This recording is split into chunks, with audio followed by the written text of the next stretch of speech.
الحمدللہ وحدہ والصلاة والسلام علی من لا نبی بعدہ ولا رسول بعدہ ولا معصوم بعدہ ولا امت بعد امتی ولا کتاب بعد کتابی اما بعد فاعوذ باللہ من الشیطان الرجیم بسم اللہ الرحمن الرحیم ام کنتم شہداء اذ حضر یعقوب الموت اذ قال لبنیہ ما تعبدون من بعدی قالوا نعبد الہک و الہ آبائک ابراہیم و اسماعیل و اسحاق الہا واحدا ونحن له مسلمون صدق اللہ العظیم وصدق رسوله النبی الکریم ونحن على ذلك لمن الشاہدین والشاکرین والحمد للہ رب العالمین۔ قابل صد احترام حضرات علماء کرام، بزرگان محترم، ارباب علم و دانش، اصحاب فکر و نظر، حفاظ کرام، فضلائے کرام، السلام علیکم ورحمۃ اللہ وبرکاتہ۔ میرے لیے خوشی، مسرت اور سعادت کا مقام ہے کہ آج بتاریخ 28 رجب المرجب سن 1442 ہجری مطابق 13 مارچ سن 2021 بروز ہفتہ بعد نماز مغرب جامع مسجد محمدی شہزاد ٹاؤن اسلام آباد کی اس سالانہ تقریب میں شرکت اور گفتگو کی سعادت حاصل کر رہا ہوں۔ میں سب سے پہلے حضرت مولانا عبدالقدوس محمدی صاحب، اللہ تعالیٰ ان کی صلاحیتوں کو اور چار چاند لگائیں، جو ہمارے رفیق خاص ہیں، دست راست ہیں، رفیق کار ہیں، معاون خاص ہیں، ان کو اللہ نے بے پناہ خوبیاں اور صلاحیتیں عطا فرمائیں، اور اسی طرح برادر محترم حضرت مولانا عبدالرؤوف محمدی صاحب، آج آپ نے ان کی اور اس ادارے کے اساتذہ کی کاوشوں اور محنتوں کو اپنی آنکھوں سے دیکھا اور اپنے کانوں سے سنا۔ میں اس پر ان کو دل کی اتھاہ گہرائیوں سے مبارکباد پیش کرتا ہوں۔ میں سوچتا تھا کہ اس کو شہزاد ٹاؤن کیوں کہتے ہیں، مجھے اب تک اس کی اصل وجہ کا تو علم نہیں ہے، لیکن آج میں ضرور یہ کہوں گا کہ جب اس طرح قرآن کریم کے شہزادے یہاں ہوں تو پھر واقعتاً یہ شہزاد ٹاؤن ہے۔ ان بچوں نے قرآن کریم تلاوت کیا، قرآن کریم کو حفظ کیا، قرآن کریم کا ترجمہ پڑھا، اور ان میں ایک نابینا بچہ بھی ہمارے سامنے آیا جس کو آنکھوں کی بینائی تو حاصل نہیں، مگر اللہ نے اس کو قرآن کی روشنی عطا کر دی، قرآن کا نور عطا کر دیا، اور دل قرآن کا مرکز بنا۔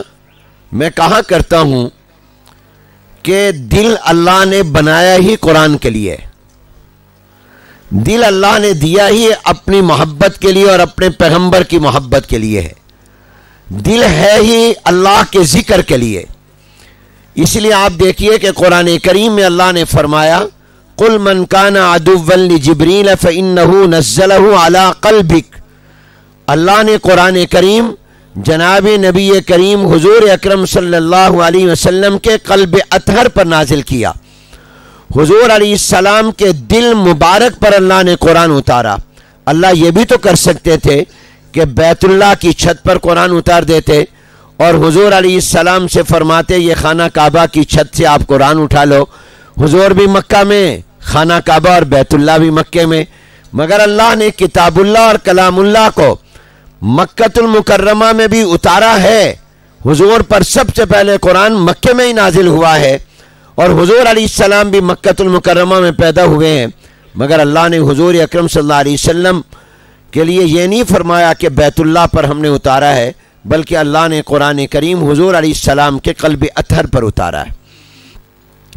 اس سے پیغام ملا کہ قرآن کی اصل جگہ دل ہے، اور دل کے لیے اصل دولت قرآن ہے۔ اس لیے قرآن کریم ان بچوں کے دلوں میں محفوظ ہوا اور ان کے قلب میں ہوا تو ان کے قلب کا رشتہ ہو گیا جناب نبی کریم صلی اللہ علیہ وسلم کے قلب اطہر کے ساتھ، نسبت ہو گئی کہ حضور علیہ السلام کے قلب اطہر پر قرآن نازل ہوا اور سب سے پہلے جناب نبی کریم صلی اللہ علیہ وسلم کے قلب اطہر میں محفوظ ہوا، اور اللہ نے ان بچوں کو بھی یہ سعادت عطا کی کہ ان کے دل میں بھی اللہ نے قرآن کو محفوظ کرا دیا۔ قرآن کریم صرف لفظوں کا نام نہیں ہے، بلکہ قرآن کریم لفظ اور معنی دونوں کا نام ہے، اور اس بات کی خوشی ہوئی کہ یہاں بچے قرآن کے الفاظ بھی سیکھ رہے ہیں اور قرآن کا معنی بھی سیکھ رہے ہیں۔ یہ عام تاثر ہے کہ قرآن کریم شاید صرف لفظوں کا نام ہے، نہیں، جب تک قرآن کریم کے الفاظ نہ آئیں اور ان کا ترجمہ نہ آئے تو وہ سمجھ لے کہ مجھے پورا قرآن نہیں ملا۔ پورا قرآن اس وقت ملے گا جب وہ قرآن کے الفاظ کو بھی جانتا ہو اور قرآن کے الفاظ کے معنی کو بھی جانتا ہو۔ قرآن کریم لفظ اور معنی دونوں کا نام ہے۔ خوشی ہوئی کہ جامع مسجد محمدی کے جتنے بھی متعلقہ ادارے اور شعبہ جات ہیں وہ مثالی کام کر رہے ہیں، اللہ تعالیٰ ان کو مزید ترقیات اور قبولیت سے نوازے۔ اس اجتماع میں الحمدللہ ایک بڑی تعداد ہمارے مسلمان بھائیوں کی موجود ہے۔ میں آپ سے اختصار کے ساتھ چند باتیں آج عرض کرنا چاہوں گا۔ پہلی بات تو یہ کہ جو میں نے قرآن کریم کی آیت مبارکہ پڑھی ہے، یہ سورہ بقرہ کی ایک آیت ہے، پہلے پارے ختم ہو رہا ہے اور اس کا آخری رکوع ہے۔ اس کا ترجمہ یہ ہے کہ اللہ تبارک و تعالیٰ فرمانے ام کنتم شہداء اذ حضر یعقوب الموت اذ قال لبنیہ ما تعبدون من بعدی، کیا تم اس وقت موجود تھے جب یعقوب علیہ السلام پر آخری وقت آیا اور جب وہ دنیا سے جانے لگے اور ان کی موت کا وقت قریب تھا، زندگی کے آخری لمحات تھے، تو انہوں نے اپنے بیٹوں کو کیا کہا تھا، اپنی اولاد کو جمع کر کے کیا کہا تھا؟ ایک بات تو یہ آپ جانتے ہوں گے کہ حضرت یعقوب علیہ السلام یہ اولو العزم پیغمبر ہے اور نبی ہے، اور یعقوب علیہ السلام کا دوسرا نام اسرائیل تھا، اور اسرائیل کا معنی بھی ہے اللہ کا بندہ۔ اسرا کا معنی بندہ، ایل کا معنی اللہ۔ ہماری زبان میں جو عبداللہ کا معنی ہے اس زبان کے اندر یہی معنی اسرائیل کا ہے، تو اسرائیل کا معنی اللہ کا بندہ۔ یعقوب علیہ السلام کا ایک نام تو یعقوب تھا اور ایک نام ان کا اسرائیل تھا، یعنی اللہ کا بندہ۔ چونکہ یہودی مانتے ہیں اور دعویٰ کرتے ہیں کہ ہم یعقوب علیہ السلام کو مانتے ہیں، اور جتنے بھی آگے اولاد ہے وہ بنی اسرائیل کہلاتی ہے، اس لیے قرآن کریم میں آپ نے کئی جگہ پڑھا ہوگا یا بنی اسرائیل یا بنی اسرائیل۔ اس کا معنی یہ ہے اے اسرائیل کی اولاد، یعنی یعقوب علیہ السلام کی اولاد۔ تو یعقوب علیہ السلام کو ماننے کا دعویٰ یہودی کرتے ہیں، اسی لیے انہوں نے مسلمانوں کی جس زمین پر ناجائز قبضہ کیا تو وہاں جو ملک بنایا اس کا نام اسرائیل رکھا۔ یہ اپنے نبی اور پیغمبر کے نام پر انہوں نے یہ نام رکھا ہے، اگرچہ وہ ہے علاقہ ہمارا، وہ زمین ہماری ہے، وہ مسلمانوں کی ہے، اور لیکن انہوں نے قبضہ کر کے ناجائز اس پر جو ملک تعمیر کیا اور بنایا اس کا نام اسرائیل رکھا۔ یعقوب علیہ السلام کا جو خاندان ہے یہ تمام نبیوں کا خاندان ہے۔ حضرت یعقوب علیہ السلام یہ بیٹے ہیں اسحاق علیہ السلام کے، اور اسحاق علیہ السلام بیٹے ہیں حضرت ابراہیم علیہ السلام کے۔ ابراہیم علیہ السلام نبی اور پیغمبر ہیں، حضرت اسحاق علیہ السلام ان کے بیٹے وہ بھی نبی اور پیغمبر ہیں، اور اسی طرح ابراہیم علیہ السلام کے بیٹے حضرت اسماعیل علیہ السلام وہ بھی اللہ کے نبی اور پیغمبر ہیں، اور اسی طرح اسحاق علیہ السلام کے آگے بیٹے ہیں یعقوب علیہ السلام، یہ بھی اللہ کے نبی اور پیغمبر ہیں، اور یعقوب علیہ السلام کے آگے بیٹے ہیں یوسف علیہ السلام، یہ بھی اللہ کے نبی اور پیغمبر ہیں۔ تو آپ اور آگے پھر ان کے خاندان میں ہزاروں نبی اور پیغمبر آئے ہیں، بنی اسرائیل یعنی اولاد یعقوب میں ہزاروں نبی اور پیغمبر آئے ہیں۔ اب یہ تمام کا تمام خاندان نبیوں کا خاندان ہے، پیغمبروں کا خاندان ہے، اولو العزم ہستیوں کا خاندان ہے۔ مگر آپ غور فرمائیے کہ جب یعقوب علیہ السلام دنیا سے جانے والے ہیں تو اپنی اولاد کو جمع کر کے یہ سوال کرتے ہیں ما تعبدون من بعدی، یہ تو بتاؤ میرے دنیا سے جانے کے بعد تم کس کی عبادت کرو گے؟ یہ سوال نہیں کیا میرے جانے کے بعد کیا کاروبار کرو گے، یہ نہیں فرمایا میرے بعد کیا تم فلاں کام کیا کرو گے۔ سوال اللہ کا پیغمبر اپنی اولاد سے جو کر رہے ہیں اور اس سے کر رہے ہیں جو نبیوں کی اولاد ہے، جو خاندان نبوت سے اور خاندان انبیاء سے تعلق رکھتے ہیں، ان سے سوال یہ فرما رہے ہیں ما تعبدون من بعدی، جس سے مجھے اور آپ کو سبق اور پیغام ملا کہ یعقوب علیہ السلام کو اپنے بعد اپنی اولاد کی دنیا کی فکر نہیں، دین کی فکر ہے۔ میرے بعد کس کی عبادت کرو گے؟ اولاد نے کہا جس کی آپ عبادت کرتے ہیں اور ابراہیم علیہ السلام کرتے ہیں، اسحاق علیہ السلام کرتے ہیں، اور اسی طرح اسماعیل علیہ السلام کرتے ہیں، جس ایک خدا کی آپ عبادت کرتے ہیں ہم اسی ایک اللہ کی عبادت کریں گے۔ اس سے مجھے اور آپ کو پیغام کیا ملا؟ پیغام یہ ملا کہ مجھے اور آپ کو سب سے زیادہ فکر اپنی اولاد کے دین کی ہونی چاہیے۔ یہ سبق اور پیغام ملا ہے کہ مجھے اور آپ کو آج یہ فکر تو ہے کہ میرے بعد میری اولاد کسی کے آگے ہاتھ نہ پھیلائے، میرے مرنے کے بعد میری اولاد کو کوئی پریشانی نہ ہو، میں اپنی زندگی میں ان کے لیے بہترین گھر بنا جاؤں، اور ایسا فارم ہاؤس اور گھر بنا جاؤں کہ ہر بیٹے کے لیے الگ الگ بیڈ روم ہو، بیٹیوں کے لیے الگ ہو، جب بیٹیاں آئیں وہ اپنے اپنے کمروں میں رہیں، اور کوشش یہ ہوگی کہ ہر بیٹے کو الگ مکان دے جاؤں، اس کو الگ کاروبار کرا دوں، اس کو اپنے پاؤں پر کھڑا کر دوں، اس کو میں اعلیٰ سے اعلیٰ تعلیم دلوا دوں، اس کو میں ایسا ہنر دے دوں جس کی وجہ سے یہ دنیا کے اندر کسی کا محتاج نہ ہو، اس کی دنیا بن جائے۔ یہ اپنی جگہ ٹھیک ہے، ماں باپ کو کرنا چاہیے، اس سے کوئی انکار نہیں ہے، لیکن کیا ماں باپ کی یہ ذمہ داری نہیں ہے کہ وہ اپنی اولاد کے دین کی اور ایمان کی فکر بھی کریں؟ کیا ماں باپ کی یہ ذمہ داری نہیں ہے کہ وہ اپنی اولاد کی دنیا کی فکر کریں تو دنیا کے بعد والی زندگی کی بھی فکر کریں؟ یہ تو سوچتے ہیں کہ میرے مرنے کے بعد میری اولاد کا کیا ہوگا، کبھی یہ بھی سوچا کرو میری اولاد کے اس کے مرنے کے بعد اولاد کا کیا ہوگا، میرے بیٹے کے مرنے کے بعد میرے بیٹے کا کیا ہوگا، اس کو بھی غور کیا کریں، میرے مرنے کے بعد میرے بیٹے کا کیا ہوگا۔ یہ تو سب سوچتے ہیں، یہ بھی سوچو کہ بیٹے کے مرنے کے بعد کیا ہوگا۔ یہ پیغام ہے، یہ اس طرح کے اجتماعات مجھے اور آپ کو یاد دلاتے ہیں۔ بدقسمتی ہماری یہ ہے کہ ہمارے ملک کا جو نظام تعلیم، جو نصاب تعلیم اٹھنا چاہیے تھا قرآن کی بنیاد پر، ہم نے 1947 میں پاکستان کا مطلب کیا، لا الہ الا اللہ محمد الرسول اللہ کہہ کر اپنے جس مقصد کا اعلان کیا تھا، جس مشن کا اعلان کیا تھا، جس دستور و منشور کا اعلان کیا تھا، کیا میں پاکستان کے جس مقصد کا اعلان کیا تھا وہ مقصد تو لا الہ الا اللہ محمد الرسول اللہ تھا۔ ہم نے اس مقصد میں کتنی ترقی کی ہے۔ ہم نے لا الہ الا اللہ زبان سے نہیں، صرف لا الہ الا اللہ پورے ایک نظام کا نام ہے، محمد الرسول اللہ پورے ایک نظام کا نام ہے، لا الہ الا اللہ ایک نصاب تعلیم بھی دیتا ہے، محمد الرسول اللہ ایک نصاب تعلیم بھی دیتا ہے۔ کیا ہم نے اپنے ملک کے نظام تعلیم اور نصاب تعلیم کو قرآن کی بنیاد پر، دین کی بنیاد پر، لا الہ الا اللہ محمد الرسول اللہ کی بنیاد پر اٹھایا؟ نہیں اٹھایا۔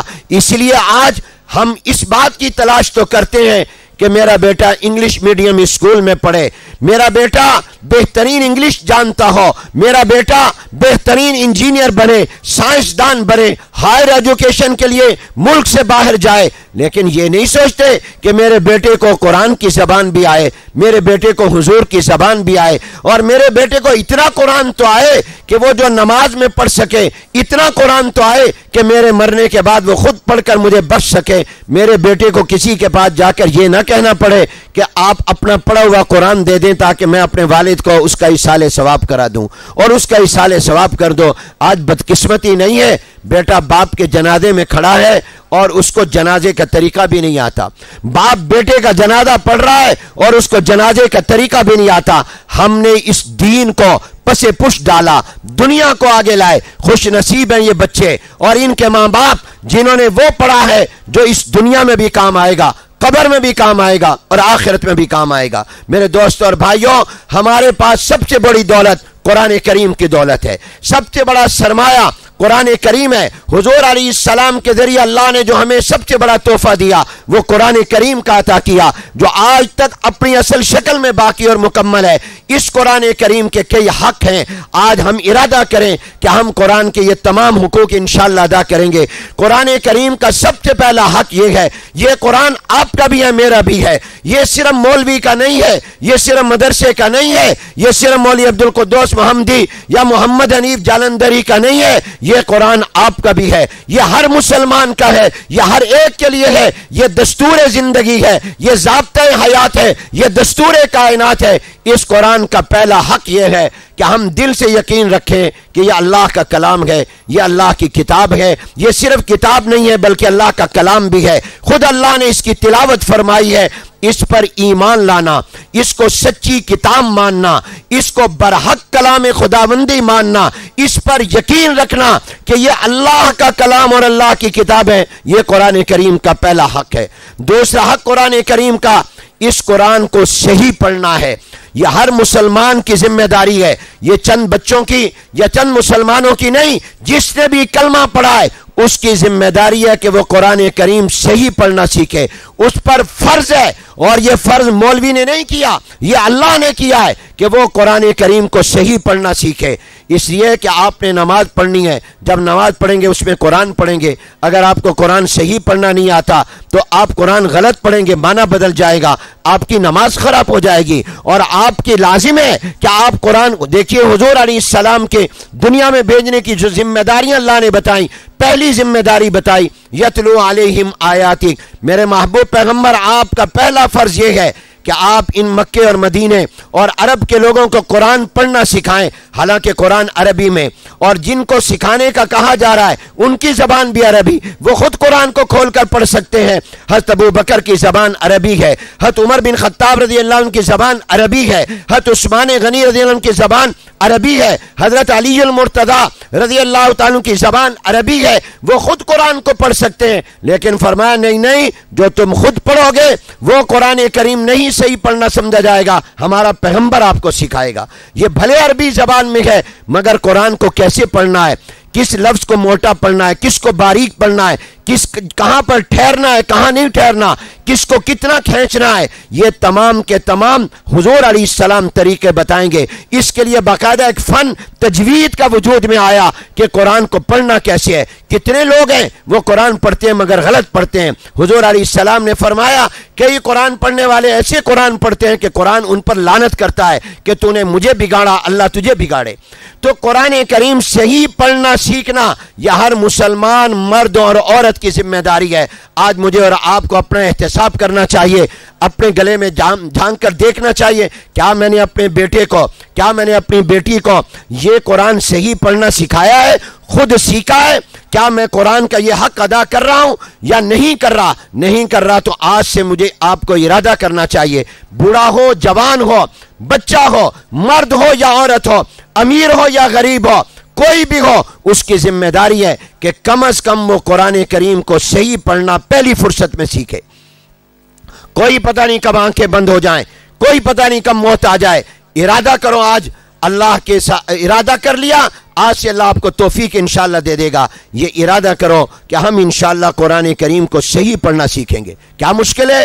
آپ کے ہر محلے میں مسجد موجود ہے، آپ 10 منٹ 15 منٹ وہاں ان کو کہیں ہمیں وقت دے دو۔ اس سے زیادہ آسان آج موبائل کے اندر ایسی اپلیکیشن موجود ہے، ایسی سیڑھی موجود ہے، ہر امام حرم اور امام کعبہ اور مسجد نبوی کا قرآن موجود ہے، بہترین قراء کا قرآن موجود ہے، ایسی سیڑھیاں ملتی ہیں، آپ اپنی گاڑی میں رکھیں، آپ اپنے موبائل میں رکھیں، اس سے مشق کرنے لگ جائیں اور اس سے آپ قرآن پڑھیں۔ باقاعدہ وہ قرآن سکھاتے ہیں، بتاتے ہیں کہ اس لفظ کو کیسے پڑھنا ہے، الگ الگ بھی بتاتے ہیں۔ یہ کیا مشکل ہے؟ آپ اپنی گاڑی میں رکھیں، دفتر جاتے آتے اس کو سنتے رہیں، چند دن میں انشاءاللہ آپ کو قرآن صحیح پڑھنا آ جائے گا۔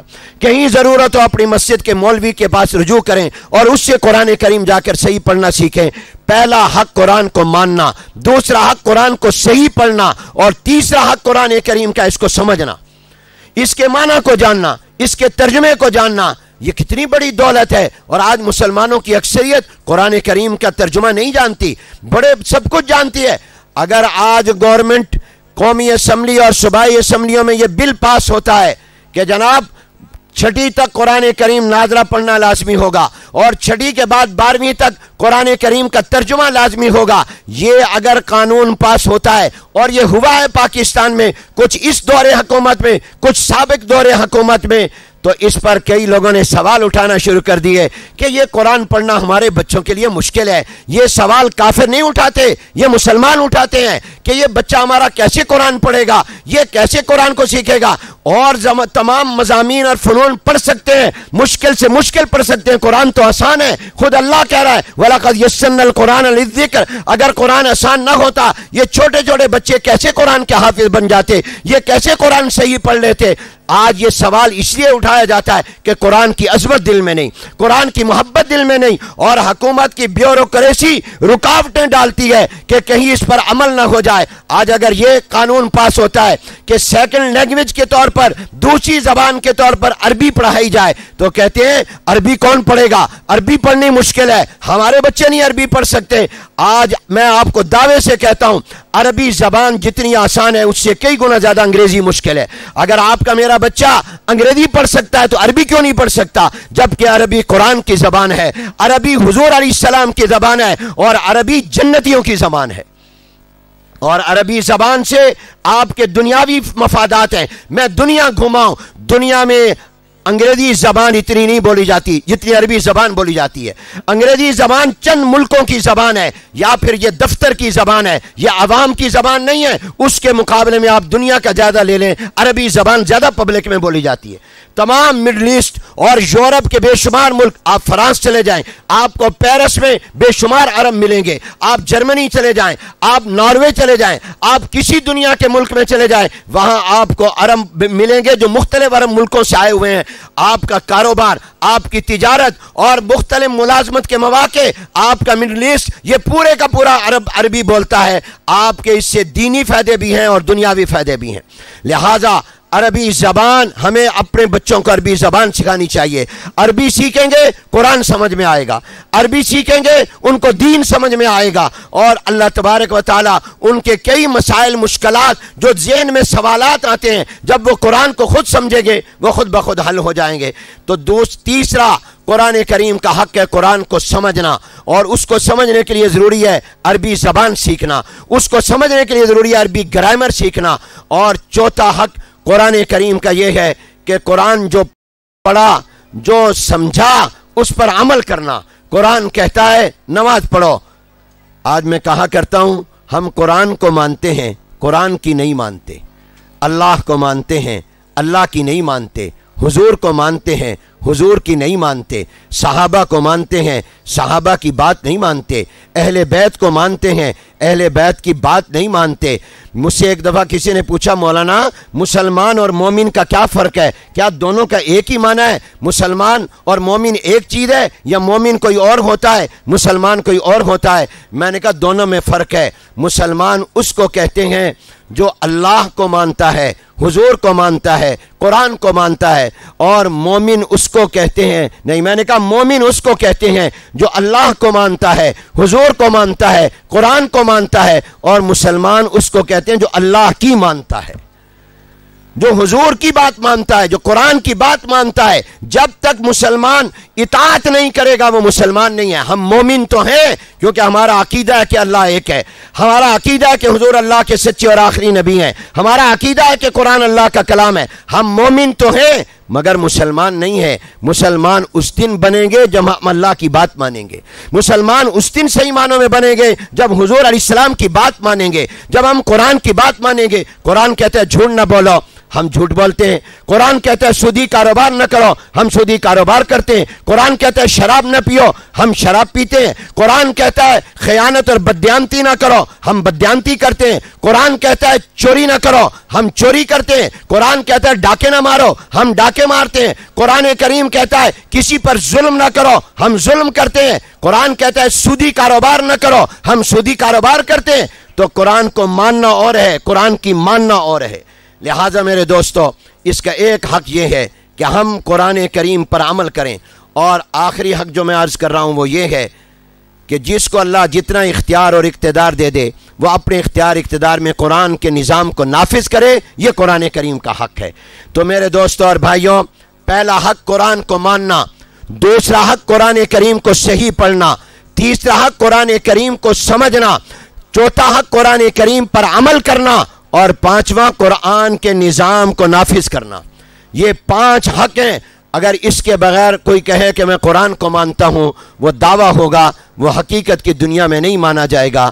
آج ارادہ کر کے جائیں کہ اللہ تعالیٰ مجھے بھی اور آپ کو بھی قرآن کے یہ تمام حقوق ادا کرنے کی توفیق عطا فرمائے اور ہمیں سرخرو فرمائے۔ ایک دفعہ پھر میں مبارکباد پیش کرتا ہوں مولانا عبدالقدوس محمدی کو، مولانا عبدالرؤف محمدی کو، اور ان کے تمام رفقاء اور اساتذہ کو، جامع مسجد محمدی کی انتظامیہ کو، اور پورے شہزاد ٹاؤن کو، جہاں سے قرآن اور حدیث کا یہ نور دنیا میں پھیل رہا ہے۔ اللہ تعالیٰ ان کے تمام متعلقہ ادارے اور شعبہ جات کو اپنی بارگاہ میں قبول فرمائے اور اس کے لیے وسائل و اسباب مہیا فرمائے۔ وآخر دعوانا ان الحمدللہ رب العالمین۔